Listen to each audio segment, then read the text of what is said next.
Honestly, as much as I'd love to say that your first $10,000 changes everything, the reality is that the first $100,000 gives you freedom. And here's what I mean. At this level, you have enough to protect yourself against most major financial emergencies, and your everyday stresses are less likely to be tied to living paycheck to paycheck, but rather long-term career growth, personal fulfillment, and your ability to take calculated risks. On top of that, it's also said that once you hit $100,000, you're already 1/4 of the way to $1 million.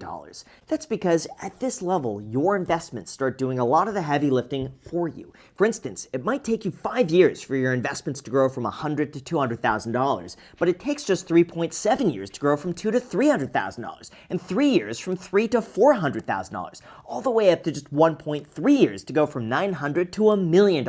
Honestly, as long as you just don't f it up, $100,000 is the point where you could start making some serious cash. And if you want to be able to turn this into $1 million as fast as possible, here's what I recommend. First, invest consistently. This is the point where you should be plowing as much money as humanly possible into your investments. Ideally, you set up a schedule where you could dollar cost average no matter what happens, and as long as you just stick with this consistently, it's only a matter of time until you hit $1 million.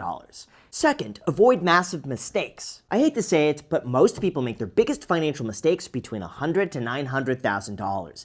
Like on paper, it seems as though this should be a big enough amount of money to be financially free, but in reality, it's really not enough to do whatever you want. People over-leverage, they take risks that they shouldn't, and they increase their monthly overhead to a point where they just get boxed in. 3. Prioritize your income. Now, I know I've always advocated for saving as much money as possible by skimping out on things like Starbucks, but there's really just no way around it. At this point, you're going to see outsized returns by just going and making more money. Fourth, understand how taxes work. Since every dollar you make and save at this level is so impactful, please do me a favor, hire a really good accountant, make yourself familiar with every tax optimization strategy available, and do everything you can to save money legally that you don't have to spend unnecessarily. And finally, fifth, practice patience. All you could really do here is to stay consistent and avoid making mistakes. And the good news is that if you have $100,000 saved and a savings rate of $24,000 a year, you're just 15 years away from hitting $1 million.